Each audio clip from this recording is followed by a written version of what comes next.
आज मध्य प्रदेश की कैबिनेट के द्वारा धर्म स्वातंत्र विधेयक, आजन्म कारावास की सजा मिलावट पर कसावट पर, बजट जो अनुपूरक आएगा उस पर, ऐसे अनेक अध्यादेश आज जो विधेयक के रूप में सत्र में आने वाले थे उन पर लाया जा रहा है। सर, कोलार में भी एक मामला को लेकर हम उसकी तत्काल जांच करा रहे हैं। इस तरह के बहुत से मामले आ रहे हैं। अभी मेरे को 2 मिनट पहले ही ये फिर दे के गए हैं। श्रीमती नूर जहां अली, नगर निगम कॉलोनी, अशोक विहार, भोपाल, इसी से जुड़ा है। कोलार वाले मामले में भी हमारी कोशिश होगी कि जो हमारा ये धर्म स्वातंत्र विधेयक आ रहा है, अगर जांच में वो उस तरह का पाया जाता है तो हम पहली कार्रवाई इसी एक्ट के तहत करेंगे। सर, उज्जैन मामले को लेकर बनाई थी, आज सज्जन सिंह वर्मा डीजीपी से मुलाकात कर रहे हैं उज्जैन वाले मामले। स्वाभाविक रूप से कांग्रेस तुष्टीकरण की और ध्रुवीकरण की राजनीति करती है। ये भी उसी का एक पार्ट है जिसमें विजुअल और फुटेज दिखाई दे रहे हों, उसमें काहे की जांच करने वाले हैं। जिस घर से पत्थर आएंगे वहीं तो पत्थर निकाले जाएंगे, वहीं पत्थर निकाले हैं। एक्चुअल में क्या है कि बालपन गया नहीं है ऊपर से नीचे तक।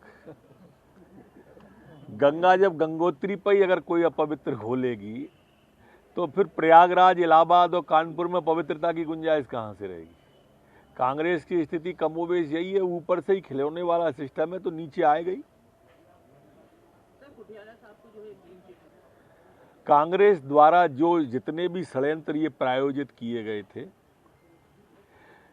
उनकी क्लीन चिट इस बात का द्योतक और परिचायक है कि सारे के सारे झूठे प्रोपेगेंडे उन्होंने खड़े किए थे और एक के बाद एक इसीलिए सब धराशायी होते जा रहे हैं।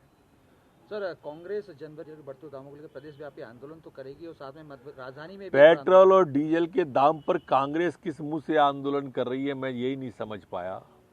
वो कांग्रेस जिसने अपने घोषणा पत्र में कहा था कि हम डीजल पेट्रोल के दाम कम करेंगे और बढ़ा दिए थे, वो कांग्रेस किस मुंह से आंदोलन करेगी। पहले अगर आंदोलन करने जनता के सामने आए तो पहले ये बताएं क्या उनने घोषणा पत्र में दाम कम करने का कहा था, और कहा था तो फिर बढ़ाए थे क्या। बस ये 2 सवाल के जवाब दें, खूब आए।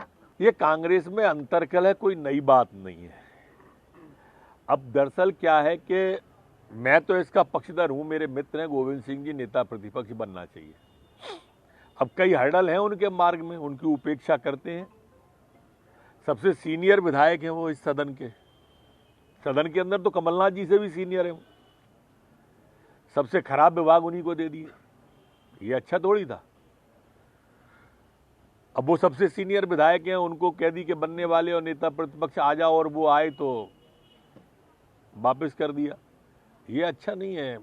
बहुत सम्मानित व्यक्ति हैं वो, स्वाभाविक रूप से वो टीच तो है और इसलिए मैं चाहता हूं कि वो बने, हमारे साथ में। माई करे जल्दी हो जाए। कमलनाथ कह रहे हैं नेता प्रतिपक्ष ने, मैंने उनसे कह दिया है सबसे, और दूसरा में अध्यक्ष पद का कोई एप्लीकेंट नहीं था, सोनिया गांधी ने बना दिया था, उन्हीं को तय करना है। नहीं, बनाया तो नेता प्रतिपक्ष सोनिया गांधी नहीं था, अध्यक्ष भी बनाया, ये भी बनाया। अब प्रायश्चित करेंगी, वो बना दिया है तो कितना गलत निर्णय हुआ सोनिया जी से अब महसूस कर रही होंगी।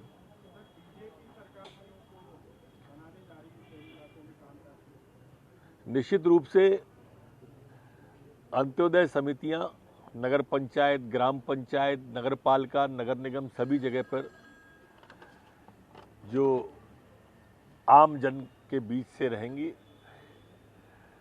जिससे वो जो नीचे के ग्रॉस रूट पर काम एक साथ तेजी से शुरू किए गए हैं। आने वाले 5 साल का जो मास्टर प्लान नगर पालिका, नगर निगम, नगर पंचायतों का बनेगा, ग्राम पंचायतों का बनेगा, उनके विकासों को ध्यान में रखकर बनाने का शासन विचार कर रहा है। ये अभी सुझाव आया है जिस पर विचार चल रहा है, गंभीरता से विचार हो रहा है। नए साल में कमलनाथ जी अध्यक्ष रह पाएंगे, कोई कांग्रेस के देखो, कांग्रेस के विधायक मंत्री सभी पे जब वो थे तब मंत्री खड़े करते रहे थे उन पे, अब विधायक हैं तो विधायक कर रहे हैं खड़े। पर दिक्कत क्या है कि यहाँ पर मामला परिवारवाद के हिसाब से चलता है, वंशानुगत चलता है, तो इसलिए ऊपर से ही कोई निर्णय होगा। ये बेचारे सवाल खड़े करते रहे, उससे क्या होगा। दिग्विजय सिंह कह रहे हैं कि राहुल गांधी ननिहाल जा रहे हैं, ये खबर बनती है लेकिन सदन नहीं चलता है, खबर नहीं बनती है। दरअसल क्या है, दिग्विजय सिंह जी चाहते हैं कि कमलनाथ जी अध्यक्ष और नेता प्रतिपक्ष दोनों जब तक बने रहें, जब तक जयवर्धन इस लायक न हो जाए,